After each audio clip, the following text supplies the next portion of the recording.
6 fraksi di Dewan Perwakilan Rakyat Daerah DPRD Kabupaten Ngawi menyampaikan pandangan umumnya terhadap Raperda tentang laporan pertanggungjawaban pelaksanaan APBD tahun anggaran 2023. Pembahasan LPJP APBD 2023 ini berlangsung di ruang rapat paripurna dengan dihadiri segenap pimpinan serta anggota DPRD Ngawi, Wakil Bupati Ngawi, Forkopimda, dan OPD terkait. Fraksi PDI Perjuangan, Fraksi Golkar, Fraksi Gerindra, Fraksi PKS, Fraksi PKB, dan Fraksi Gabungan PAN Nasdem Demokrat P3 menyampaikan pandangan umum melalui masing-masing legislatornya, di mana ke-6 fraksi didominasi realisasi PAD 2023, belanja daerah, pembangunan infrastruktur, dan keluhan jebakan tikus dengan aliran listrik yang terus saja memakan korban jiwa.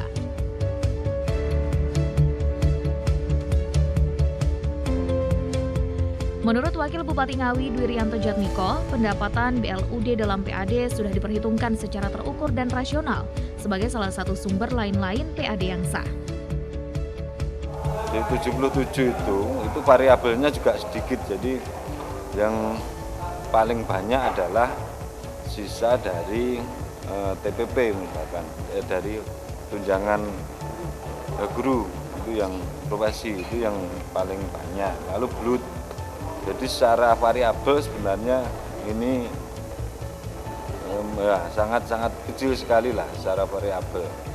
Jadi yang hampir praktis seluruh kegiatan program kita itu bisa kita jalankan di 2023. Jadi walaupun dalam pengelolaan APBD-nya juga membutuhkan nantinya pengawalan di cash flow-nya, karena terkadang kalau tidak dikawal itu bisa-bisa cash flow-nya juga akan kecodoran juga.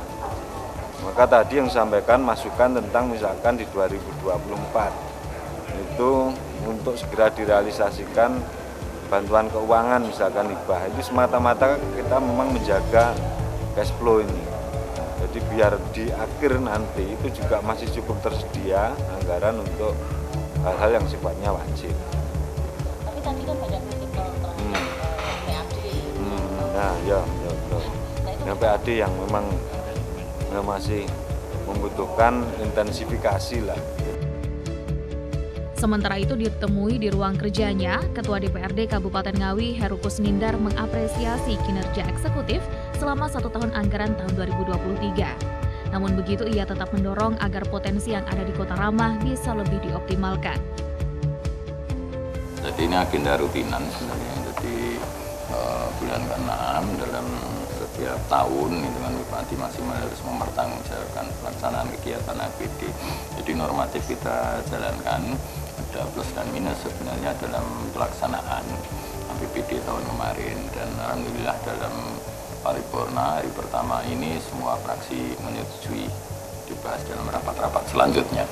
Ya, PAD ini sebenarnya menarik kalau kita berbicara tentang normatif itu ya berapapun PAD, tapi sebenarnya kalau kita jujur potensi di Ngawi itu sebenarnya juga bukan ecek-ecek gitu.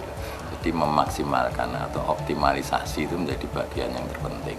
Kalau kita bicara ideal itu sebenarnya 20% gitu dari apa yang kita terima dari APBD itu akan mengerucut ke arah lebih baik.